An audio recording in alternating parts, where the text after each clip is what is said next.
राजनीति से काम तक, अपराध से अंजाम तक, खेत से खलियान तक, खिलाड़ी से मैदान तक,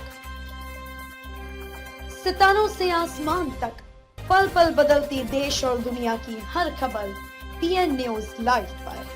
पीएन न्यूज लाइव, आपकी आवाज। श्रीमद् भागवत कथा के समापन पर हुआ भंडारे का आयोजन। श्रीमद् भागवत कथा का 7 दिवसीय आयोजन पंडित श्री आशीष मिश्र जी रामायणी के सौजन्य से सत्संग भवन रविंद्रपुरी एक्स स्टेशन वाराणसी में दिनांक 22 फरवरी 2023 से चल रहे कथा का आज समापन पर भंडारे का आयोजन किया गया। वक्ता परम पूज्य डॉक्टर धनंजय तिवारी जी महाराज के द्वारा भागवत की महिमा का वर्णन करते हुए भक्ति ज्ञान वैराग्य के महत्व को श्रवण कराया। भक्ति की महिमा का वर्णन करते हुए कहा, बिना भक्ति का मानव जीवन अधूरा है।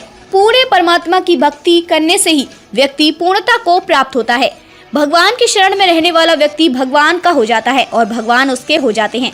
भगवान कल्पतरु है, इसके शरण में जो आता है उसकी सारी कामनाएं पूर्ण होती हैं। कथा में उपस्थित प्रोफेसर ब्रजभूषण ओझा, प्रोफेसर उपेंद्र त्रिपाठी, डॉक्टर अरविंद त्रिपाठी, आचार्य वृंदा चंद्रेश्वर मिश्र, शिवादात मणि त्रिपाठी, डॉक्टर हरिकेश तिवारी, यजमान जगन्नाथ ओझा इत्यादि मौजूद रहे। अपना परिचय बता दें। हमारा नाम जगन्नाथ ओझा है। हम 65 वर्ष से जैन विद्यालय में वहाँ पर रहते हैं। किस तरह का ये श्रीमद् भागवत कथा सप्ताह ज्ञान करना? श्रीमद् भागवत बहुत दिन से हमको आशा था, इसीलिए मैं श्रीमद् भागवत सुनने की इच्छा थी, तो इसीलिए सब जुटा पुटा के सुने हैं। और इसीलिए अब मैं यहाँ पर सब ब्राह्मण लोग का भोजन और दक्षिणा और भी भोजन। कितने दिन का था ये? 7 दिन का। 7 दिन का सबको सुनाए, तो सबको कथा कितना सुख में लगा आपको श्रीमद् भागवत? और इसमें बहुत हिसाब से भी किए हैं, दोनों पर लाख रुपये से ऊपर लगा, इस पर 8 लाख रुपये से ऊपर लग गया। मैं धनंजय त्रिपाठी बनारस में रहता हूँ। काशी हिंदू विश्वविद्यालय से चक्रवर्ती अर्थात डॉक्टरेट की उपाधि मिली है। किस तरह का श्रीमद् भागवत कथा ज्ञान यज्ञ रहा? ये कथा जो है भगवान की है, किसी तरह की कथा नहीं है, भगवान की तरह भगवान की कथा है।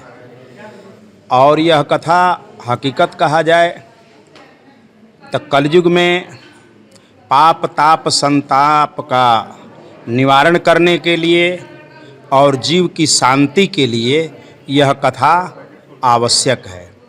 हमारे यहाँ कहा जाता है कि श्रुतम हरति पापानि, श्रवण करने से पाप का नाश होता है।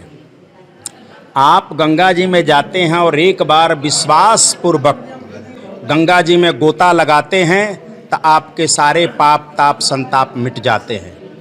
यदि पितरों पर, गंगा पर, गौ पर, गीता पर, इन सब पर भरोसा रखो और विश्वास रखो और इनको आगे रख करके आप कदम उठाएंगे तो आपका एक एक कदम जो है अश्वमेध यज्ञ के बराबर होगा।